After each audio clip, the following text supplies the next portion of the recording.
Bonjour à tous. On va attendre quelques instants que tout le monde puisse se connecter. Allez, il est 11 heures. Je vous propose de démarrer pour tenir le timing. Donc tout d'abord, merci, de votre participation, de votre présence ce matin à ce webinaire intitulé «Changement explosif, pour Google My Business, quel impact sur votre SEO local?» Donc moi, pour me présenter, je suis, Thibaut Druez, responsable commercial, chez, Custplace. Alors Custplace, en quelques mots, rapides, en quelques slides pour ceux qui ne nous connaîtraient pas encore, nous sommes une plateforme de gestion des avis clients et de manière plus générale, de gestion de l'e-réputation et de l'expérience, client. Nous sommes une société française, indépendante et financée. Alors, on travaille avec une centaine enfin, avec plusieurs centaines, pardon, de clients, dont des grands comptes, comme vous pouvez le voir sur la droite de l'écran, dans des domaines d'activité divers et variés que sont les opticiens, banques, assurances, habitat, rénovation, etc. Nous avons une présence internationale puisque nous avons la capacité, à traiter et gérer des avis, dans plusieurs langues. On existe depuis une dizaine d'années maintenant, ce qui nous a permis de nouer, au fil du temps des partenariats, stratégiques, avec des sociétés comme, Google, les pages jaunes ou d'autres sites médias à vocation, plus locale. On est certifié NF par l'AFNOR, donc on a la norme française pour la partie gestion des avis, ce qui implique, qu'on est vraiment, tiers de confiance vis-à-vis des clients et ou futurs clients des marques avec lesquelles, on travaille. Si je devais résumer notre métier, c'est de vous simplifier la vie, voilà pour le petit jeu de mots, et notre métier s'articule autour de 5 grands blocs, que sont la centralisation des avis sur une seule et même plateforme, intuitive, simple et facile d'accès. De mettre à disposition aussi, de, nos clients, des outils pour aller collecter, aller solliciter, leurs clients et donc collecter des avis, authentifiés et certifiés NF. D'avoir la capacité ensuite de pouvoir multidiffuser ces avis à 360° via notamment les plateformes avec lesquelles nous sommes partenaires. De mettre également à disposition, eh bien, des outils, d'analyse et de mesure de l'expérience client, via des tableaux de bord, des dashboards, des outils statistiques, etc.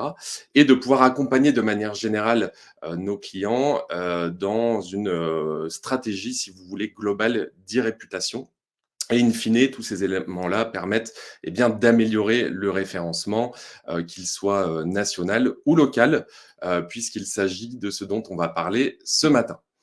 Alors intéressons-nous d'abord à ce qu'est le SEO, local. Alors c'est tout simplement une branche, du, référencement, naturel. Il va désigner en fait toutes les optimisations ou stratégies, que vous allez mettre en place pour améliorer la position, de votre entreprise dans les résultats de recherche, incluant, des termes, de, localité ou de localisation. Par exemple, si je suis, boulanger, à Lille, ça va être la capacité à bien ressortir lorsqu'un internaute ou un mobinote tapera, boulangerie, Lille, ou d'autres termes, de recherche génériques liés à cette activité. En fait, pour résumer en une phrase, c'est le fait de pouvoir bien cibler des personnes proches de votre ou de vos commerces avec un besoin lié à votre activité. Alors maintenant qu'on a compris ce qu'était, le référencement local, intéressons-nous aux facteurs de classement, donc ce qui va influer, sur votre capacité à bien ressortir dans les moteurs de recherche. Alors quand on dit les moteurs de recherche, on pense, automatiquement, à Google, enfin spontanément plutôt à Google, qui est leader, sur le marché. Je vous apprends rien, on verra quelques statistiques après. Et donc l'idée est de pouvoir dans un premier temps, avoir une fiche Google Business Profile. C'est ce qu'on appelait avant, Google My Business, c'est le nouveau nom. Alors l'idée n'est pas seulement d'avoir une fiche, c'est de pouvoir, la mettre à jour régulièrement, qu'elle contienne, les bonnes informations, liées, à votre entreprise, que ce soit en termes de coordonnées, horaires d'ouverture, le fait de pouvoir aussi, mettre les bonnes catégories, enfin la bonne catégorie plutôt, des sous-catégories, venir insérer des mots-clés, du contenu, des images, pouvoir l'agrémenter, on va dire, de manière régulière. Ensuite, deuxième facteur qui va être regardé par le robot de Google, ça va être les avis clients. Alors les avis clients, il va y avoir plusieurs variables. Alors évidemment la note, générale, mais pas que. Google va prendre aussi en compte, le nombre d'avis, la fréquence et la diversité. C'est-à-dire qu'une entreprise qui aura 5 sur 5, mais avec 4 avis, eh ben, aura moins de poids vis-à-vis de Google qu'une entreprise avec 1362 avis, même si la nôtre est inférieure. Ensuite, on va avoir en troisième facteur ce qu'on appelle le on-page. Donc là, le on-page, c'est l'optimisation que vous allez faire sur les pages de votre site internet pour qu'il soit eh bien, responsive, donc mobile friendly. Ça va être aussi la mise à jour des balises images, par exemple, le fait de posséder des encres, le fait d'avoir votre bonnes coordonnées pardon, à jour sur votre site. Voilà, tous ces éléments-là. Donc le on-page, vraiment partie site internet contenu. Ensuite, on va retrouver les citations locales, pardon. Donc là, ça va être plutôt les sites type annuaires comme les pages jaunes sur lesquels on va vous retrouver. Et là, il y aura une prise en compte de la cohérence de vos coordonnées, donc le fait que ce soit bien à jour et que ce soit partout les mêmes sur tous ces sites annuaires et aussi évidemment le volume. Ensuite, on va retrouver en cinquième facteur l'adaptabilité. Donc là, c'est la capacité, encore une fois, à avoir un site responsive, que les internautes viennent d'un mobile, d'une tablette, d'un ordinateur, que votre site voilà, puisse évidemment s'adapter. En sixième facteur, on va retrouver le comportement. Alors le comportement, en fait, ça va être les résultats générés sur votre ou vos fiches Google Business Profile et sur votre site internet. Donc, qu'est-ce qu'on entend par résultats générés? Ça va être par exemple les taux de clics, les click to call, donc c'est-à-dire le clic pour rappeler directement l'entreprise lorsqu'on fait une recherche via le mobile, les clics vers les médias sociaux et aussi évidemment le temps de session. Et enfin, en septième facteur, on va retrouver tout ce qui est lien, donc le netlinking, avec notamment la quantité de backlinks que vous allez générer, c'est-à-dire des liens externes qui vont rediriger vers votre site internet. Donc Google va prendre en compte évidemment la quantité, mais aussi la qualité de ces liens. C'est-à-dire, est-ce qu'ils proviennent de sites à bonne autorité sur Google, comme par exemple les pages jeunes. Voilà, quelques statistiques rapides. L'idée est de ne pas trop m'éterniser là-dessus ce matin, mais il y a quand même quelques stats intéressantes à avoir en tête. Je vous apprends rien, encore une fois, je me répète, mais en disant que Google est largement leader sur le marché de la recherche et de la recherche locale en France, avec 92% notamment de parts de marché. 46% des requêtes Google sont d'ordre local, donc quasiment une recherche sur deux. Quelques stats rapides au niveau des consommateurs plutôt et de leur recherche locale. Il faut savoir qu'environ 3 personnes sur 4 se rendent en magasin dans la journée après avoir effectué une recherche locale et que 28% de ces recherches conduisent à un achat immédiat. Pareil pour la partie mobile, 61% des recherches locales aboutissent à un appel. 59% de ces appels aboutissent à une visite en magasin. Donc en fait, l'analyse qu'on peut en tirer, c'est que c'est vraiment un vecteur de business, cette recherche locale, et donc il ne faut surtout pas la négliger. Petite stat, entre 2016 et 2018, on a constaté une augmentation de plus 900% pardon, pour les requêtes incluant, encore une fois, la géolocalisation, avec des termes comme près de moi, autour de moi, etc. On a mené une enquête, en 2022, chez Custplace, assez intéressante. Alors, encore une fois, je vais pas le but n'est pas de vous la détailler ce matin, ce serait beaucoup trop long, mais vous avez le lien en bas à gauche, donc cust.fr/gbp2. N'hésitez pas à le noter, à aller regarder tranquillement, les résultats. En fait, cette enquête, montre l'impact des avis clients, sur le trafic, en magasin notamment et l'évolution des performances. Voilà, sur plusieurs domaines d'activité, comme vous le voyez, hôtel, restauration, prêt-à-porter, automobile, banque, assurance. Donc, il y a de fortes probabilités pour que votre activité puisse être concernée. Et si je prends l'exemple donc de l'hôtellerie, camping et restauration, qui est l'exemple qui a le mieux fonctionné en termes de performance, et bien suite à la mise en place d'une stratégie de collecte et de sollicitation d'avis clients, et bien voilà les résultats, plus 10% d'appels générés, plus 14% de visites sur les sites internet et plus 26% de demandes d'itinéraires. Donc encore une fois, des statistiques très probantes et n'hésitez pas à les jeter un œil pour lire l'étude dans son entièreté qui est à mon sens intéressante. Alors maintenant qu'on a compris quels étaient, les facteurs de SEO, local, qu'on a compris ce qu'il était, et qu'on a vu quelques statistiques, je vous propose de vous parler, d'une nouvelle loi, qui a été approuvée, pardon, en 2022, qui est la Digital Market Act, donc la DMA. Alors qu'est-ce que nous dit cette loi? En fait, elle a pour but, si vous voulez, de réguler, le numérique. Alors c'est assez large, évidemment, donc, c'est de réguler Internet et ses risques pour les internautes mobinotes et aussi et surtout, et c'est ça qui va nous intéresser ce matin, de réguler les pratiques anticoncurrentielles. L'idée, encore une fois, n'est pas de vous détailler toute la loi, ce qui serait beaucoup trop chronophage, mais on a sélectionné en tout cas une phrase à attirer notre attention. Donc, j'ouvre les guillemets, le contrôleur d'accès à l'interdiction de mettre en place un traitement préférentiel vis-à-vis de ses propres produits. Alors déjà, qu'est-ce qu'un contrôleur d'accès? Eh bien, aux yeux de la Commission européenne, un contrôleur d'accès, c'est une grande entreprise qui remplit plusieurs critères, comme par exemple un certain chiffre d'affaires, un certain nombre d'utilisateurs, et aussi et surtout, en fait, le poids et l'importance que va avoir une entreprise dans le paysage numérique. Et c'est aussi leur capacité en fait à contrôler l'accès au marché des principaux services en ligne. Donc on pense tout de suite évidemment aux GAFA, donc à des entreprises comme Google ou Facebook.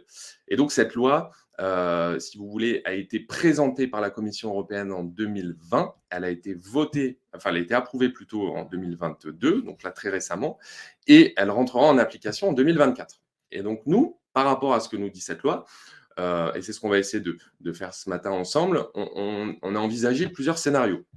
Alors, j'insiste sur le terme envisager, on n'affirme rien, il n'y a pas de certitude, mais on a pu déduire voilà, quelques scénarios par rapport à ce que je viens de vous présenter. Petite info aussi, la commission met le paquet pour essayer de la faire appliquer, dans le sens où il y aura des amendes plutôt dissuasives qui peuvent aller de 10 à 20% du chiffre d'affaires mondial de l'entreprise si elle ne respecterait pas les termes de la loi. Donc, quels sont les impacts en fait de cette loi? Eh bien, on peut imaginer, encore une fois, je nuance, l'interdiction des moteurs de recherche à classer leurs propres produits ou services de façon plus favorable.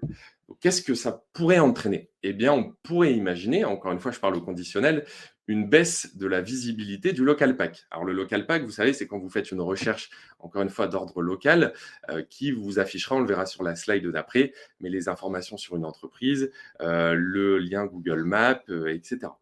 Donc, si jamais le scénario se passe un petit peu comme on l'imagine, les grands gagnants, pour le coup, de cette loi, seraient les sites corporate, puisqu'on peut imaginer que les local packs ne ressortiront plus en première position, ce qui donnera un boost de visibilité au site des marques. Et donc, de manière générale, une nouvelle répartition du trafic local.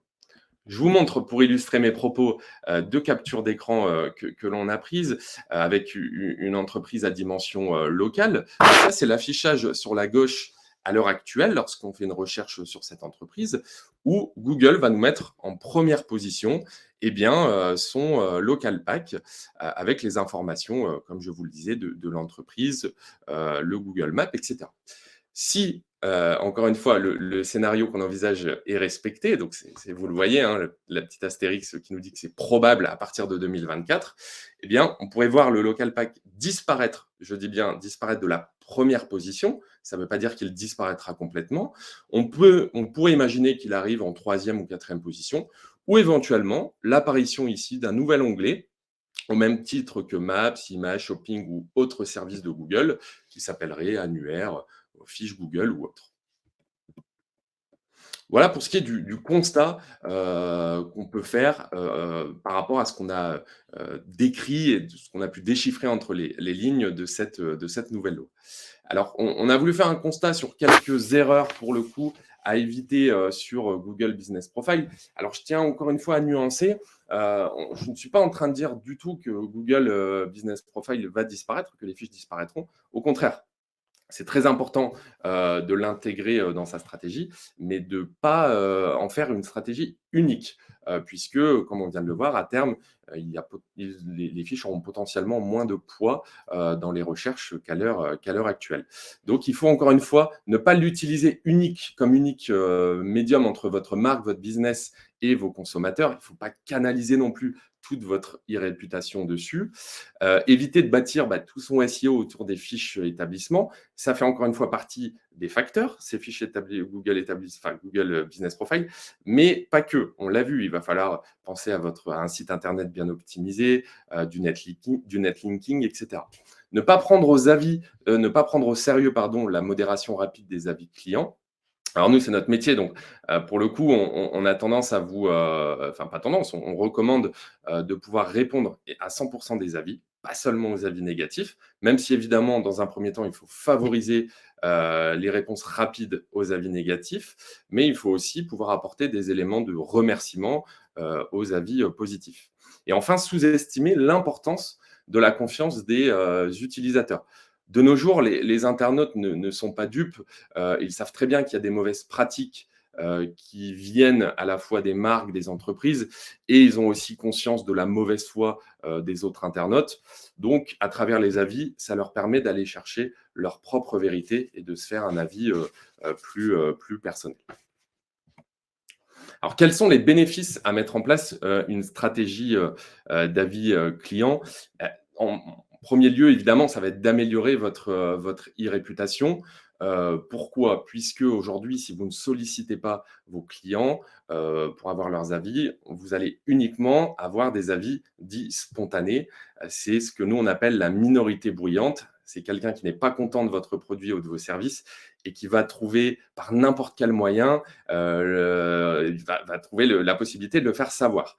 Et la majorité dite silencieuse, qui elle est plutôt satisfaite de ce que vous proposez, ne s'exprime pas, à moins qu'on aille la solliciter. D'où l'intérêt de mettre en place une stratégie. Et naturellement, ça viendra augmenter votre e-réputation et votre note globale.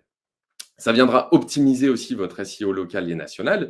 Évidemment, on en a parlé dans les facteurs, la note, le volume, et cetera, est un facteur, clé, pour le référencement et donc in fine, une évolution de votre satisfaction, client.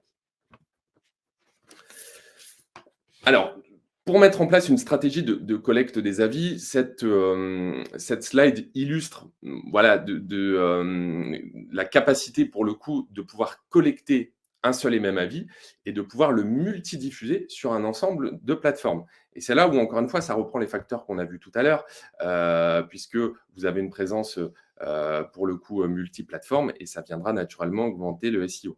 Donc un seul avis qu'on a collecté, on va avoir la capacité, en passant par un tiers de confiance, que ce soit une plateforme comme Custplace ou autre, à pouvoir diffuser. Alors, nous, pour le coup, on a un partenariat stratégique avec Google Business Profile pour pouvoir diffuser les avis récoltés sur GBP, ce qui n'est pas le cas de tous les acteurs. Mais en tout cas, le fait de passer par un tiers de confiance permettra voilà, cette collecte et ensuite cette multidiffusion à 360 degrés.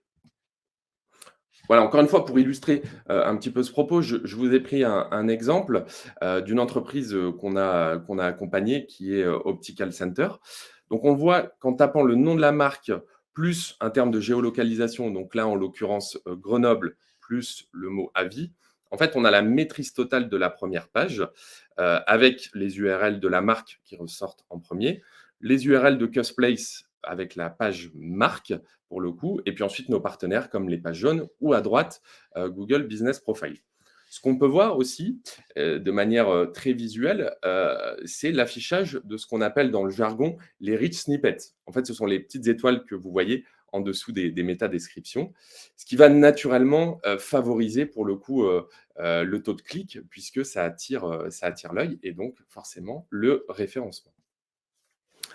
Alors pour une stratégie, réussie, ça combine pour le coup, le national et le local. On vient de le voir au niveau national, puisqu'on a la maîtrise pour le coup de tous les premiers liens, affichés sur Google et si on fait une requête d'ordre plus local, dite découverte, c'est-à-dire avec un terme générique, donc on ne va pas citer la marque, mais on va citer l'activité de la marque, là en l'occurrence opticien et on voit que, notre client Optical Center, eh bien ressort en, 1re position.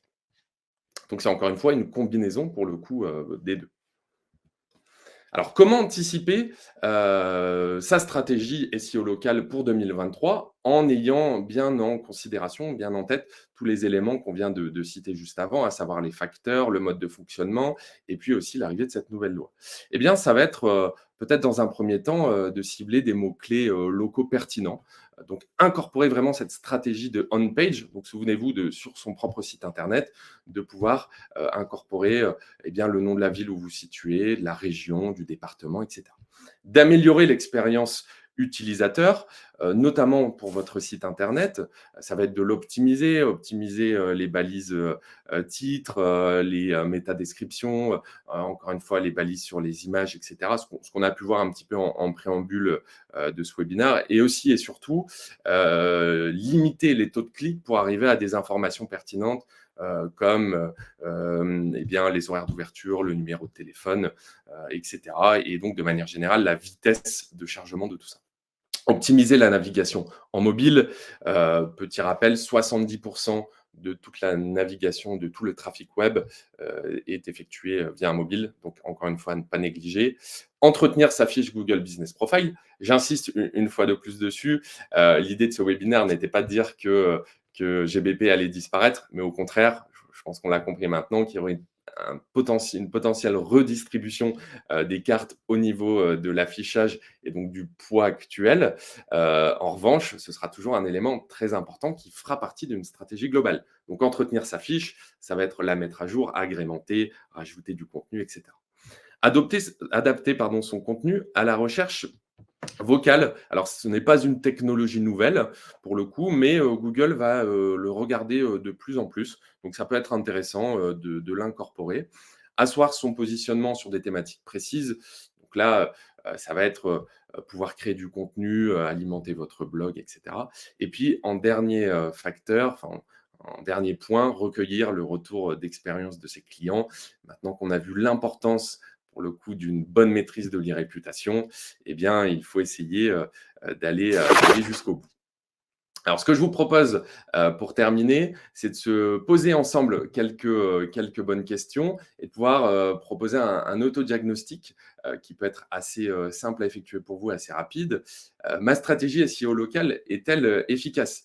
Eh bien, vous pouvez le savoir rapidement en tapant, votre domaine d'entreprise. Si vous êtes, cordonnier, dans Lyon, dans le 3e arrondissement de Lyon, bah, tapez cordonnerie Lyon 3 et voyez votre tendance à ressortir dans le moteur de recherche. Est-ce que mes médias, donc mon site web et ma ou mes fiches Google Business Profile, sont bien optimisés? Donc, pas hésiter à vous mettre dans la peau d'un utilisateur lambda qui viendrait chercher une information. Est-ce que ces informations sont bien présentes? Est-ce qu'elles sont bien à jour, etc. Maintenant qu'on a compris un petit peu ensemble quelle était, cette loi, la DMA? Est-ce que, par rapport à votre activité, vous le voyez comme un frein ou une opportunité? Est-ce que vous aviez, déjà un site internet? Est-ce que vous aviez tout misé sur Google Business Profile? Voilà, ça fait partie maintenant des questions qu'il va falloir, se poser. Ensuite, comment bien valoriser, ses avis, clients? Eh bien, on en a parlé, voilà, au cours du webinaire. Maintenant qu'on a compris, l'importance, est-ce que, vous le faites à l'heure actuelle? Est-ce que vous avez déjà une stratégie en place? Est-ce que vous le prenez en compte? Si ce n'est pas le cas, ça peut être intéressant, voilà, de se pencher sur le sujet. Ça rejoint un petit peu donc, la question suivante: quelle stratégie mettre en place pour collecter, ces avis clients? Et enfin, comment mettre en place une stratégie d'avis clients pour améliorer son SEO local? Voilà, il est 11h, presque 25. J'ai tenu, je pense le chronomètre. Je vous remercie, pour votre attention. Je vous propose maintenant de passer aux questions-réponses. Alors, on a une question de Marie. Quel est votre avis sur le futur impact des fiches GBP des naturopathes qui ne seront bientôt plus présents, sur, Doctolib? Alors, je ne connais pas bien le domaine, des naturopathes pour être transparent, avec toi, Marie. En revanche, pour moi, encore une fois, ça fait partie d'une stratégie, encore une fois globale, comme n'importe quelle, activité où, à notre sens, un site internet, enfin le fait de posséder un site internet deviendra, indispensable, dans les années à venir si c'est pas le cas, puisque, on le voit avec des réformes, telles que la DMA, eh bien, si vous dépendez uniquement de plateformes et que vous n'avez pas la maîtrise à 100, contrairement à votre site internet, ça peut avoir, ses limites. Alors je regarde s'il y avait d'autres questions. Hop.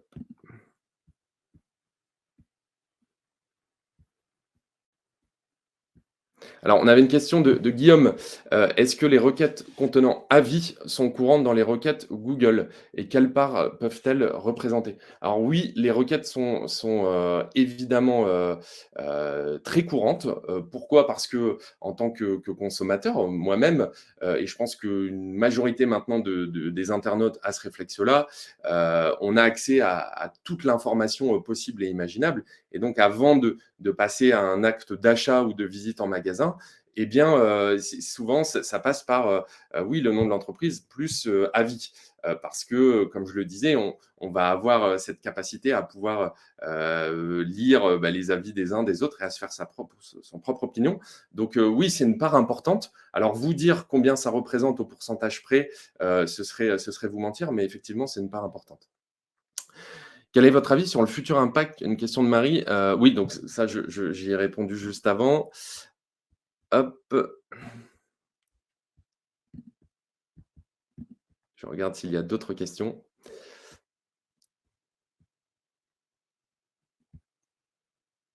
Alors, on a une question de Rémi. Pour faire simple, il est toujours utile, nécessaire de bien renseigner enfin, c'est plutôt une remarque, puisque, en fait, tu as la réponse dans ta question, Rémi. Oui, c'est utile, de bien s'occuper de sa page, GMB, donc maintenant appelée Google Business Profile, puisque Google le prend en compte dans le référencement. Donc au plus votre page est, donc au plus votre fiche, pardon, est mise à jour, régulièrement, au mieux c'est. Vous pouvez, mettre des catégories, sous-catégories, des mots-clés, ajouter des nouvelles photos, du contenu. Donc oui, c'est important de le faire. Mais encore une fois, ça doit faire partie d'une stratégie générale. Il ne faut pas uniquement se baser là-dessus. Alors, on a une remarque de Didier: «La création de posts Google My Business avec des mots-clés est-il plus pertinent que son site web?» Encore une fois, alors c'est une remarque pertinente, c'est une question pertinente, mais ça fait partie d'un tout, et Google alors je veux pas vous dire de bêtises en vous disant la répartition, en vous donnant des pourcentages, par facteur de classement et cetera, mais ça fait partie d'un ensemble et à mon sens, si vous avez ce réflexe de vouloir mettre à jour votre fiche Google My Business, qui est un bon réflexe, il faut en profiter pour faire la même chose sur votre site internet. On a une question de Sandrine. Va-t-il falloir forcément passer par des avis vérifiés pour être crédible? Et si oui, y a-t-il une plateforme d'avis vérifiés gratuite qui existe? Alors, oui, comme je le disais, pareil Sandrine, c'est une très bonne question. Vous posez des bonnes questions ce matin. Oui, effectivement, le fait d'avoir de passer par une plateforme tierce, qui est dite, tiers de confiance pour le coup, va aux yeux de vos clients ou de vos futurs, clients, futurs acheteurs ou prospects, peu importe comment on les appelle, c'est un gage de crédibilité. Pourquoi? Parce que si vous utilisez uniquement le canal Google pour les avis à l'heure actuelle, eh bien, n'importe qui peut aller laisser un avis spontané sur votre fiche Google. Google a aucun moyen de vérifier que cette personne a bien été client à un moment donné chez vous. Ce qui remet un peu pas en question, mais ce qui peut entraîner un manque parfois de fiabilité de ces avis. Alors que le fait de passer par une plateforme tiers de confiance, bah, ça implique forcément que vous allez solliciter des gens qui ont effectivement été clients chez vous et donc ça va être un avis dit authentifié et vérifié. Donc la réponse est oui, le fait de passer par des avis, authentifiés, le fait de passer par une plateforme tierce, c'est évidemment, quelque chose qui va asseoir votre crédibilité aux yeux de vos futurs clients. Est-ce qu'il existe des plateformes d'avis gratuites? Oui, évidemment, Custplace vous propose, comment dirais-je? Une offre, gratuite, voilà, starter, qui vous permet, de faire des choses, alors assez, réduites pour le coup, mais ça existe. Donc si vous le souhaitez, on pourrait en discuter. N'hésitez pas à prendre contact, avec moi, à l'issue de ce webinaire par mail. Donc c'est tout simplement Thibaut, Thibaut, je vous le mets dans le chat, @cusplace.com. N'hésitez pas à prendre contact avec moi, on pourrait en discuter un peu plus en détail.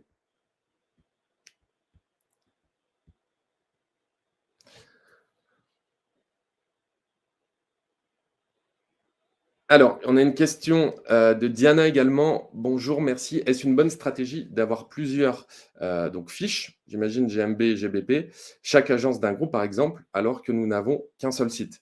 Alors, la réponse est oui. Oui, Diana, bien sûr. Au contraire, nous, on vous incite à le faire, puisque si vous êtes un grand groupe, donc multi-enseigne, multi-agence, plutôt plus que multi-enseigne pour le coup, eh bien, une personne qui habite Lille va être intéressée par l'agence locale de Lille pour le coup. Donc, si elle ne trouve que, comment dirais-je, la fiche globale de votre entreprise, pour elle, ce ne sera pas pertinent. Donc, c'est vraiment pertinent de penser à ça, à ce phénomène de localité et de proposer bien sûr une fiche par agence. Voilà. Y a-t-il d'autres questions? N'hésitez pas, je peux encore passer quelques minutes avec vous.